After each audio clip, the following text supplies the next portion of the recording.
Okay, welcome to today's lesson on idioms, colour idioms today. So the first idiom is a red herring. A herring is a type of fish. And a red herring is some kind of clue or piece of information which is intentionally misleading. Intentionally misleading. So, if a detective is searching for a criminal, he may come across some red herrings, which means he comes across some kind of clues or pieces of information which distracts him, which sends him in the wrong direction. But we can also use this even in exams, because in a lot of exams nowadays you have 5 options. It's a multiple choice and you have 5 options and you have to choose the correct 4, but one of the options is intentionally misleading. It's intentionally trying to catch you out and make you get the wrong answer.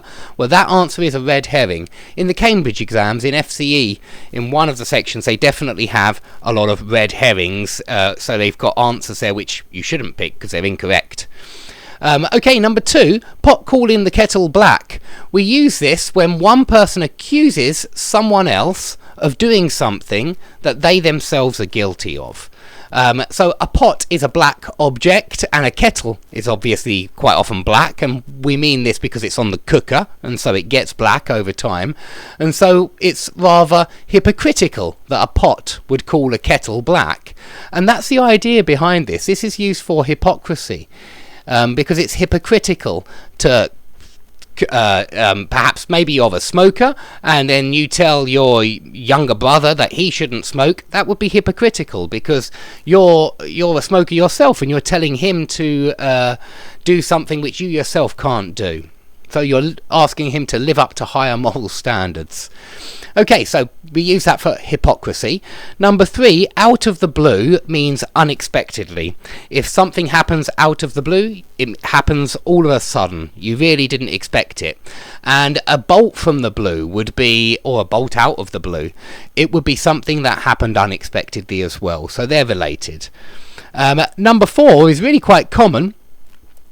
We say I could go on about it until I am blue in the face, and that means I can talk and talk and talk about it forever.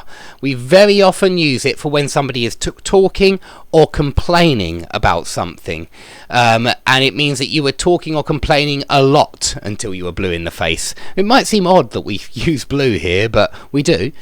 Okay, number 5, once in a blue moon, it means very, very rarely. That's all, very rarely. So it's a kind of time adverbial phrase. And it's because blue moons don't happen very often. And so once in a blue moon, it's very, very rarely. Okay, number 6, to pass with flying colours. This means that you passed your exam with the very best marks. That's all it means, with very best marks possible. Number 7, the grass is always greener on the other side. I think this is a very typical English proverb, perhaps more than an idiom. And it means that no matter where you are, when you look at your neighbour's garden, his grass always looks greener. And so it's kind of connected to the idea of envy and jealousy when you want what your neighbour has, and the idea is that it always looks better when it's not in your garden. So things always look better from the outside, basically, but from the inside you actually see that perhaps they're not so good. That's the idea being conveyed here.